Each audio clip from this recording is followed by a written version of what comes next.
Hello guys, in this video we will see the solution for the if command not found in Ubuntu Linux operating systems.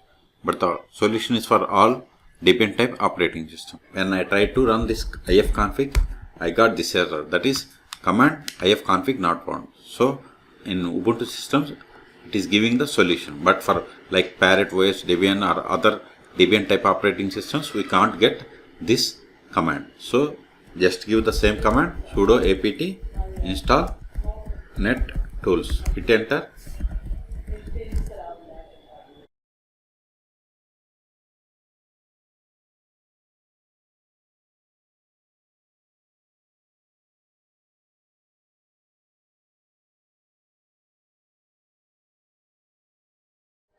See, it is success. Control A, ifconfig.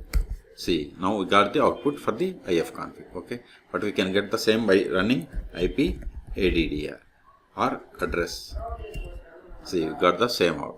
Okay, so in this video we have seen the solution for the bash command ifconfig not found. For more Linux tutorials, please subscribe my channel. Thank you.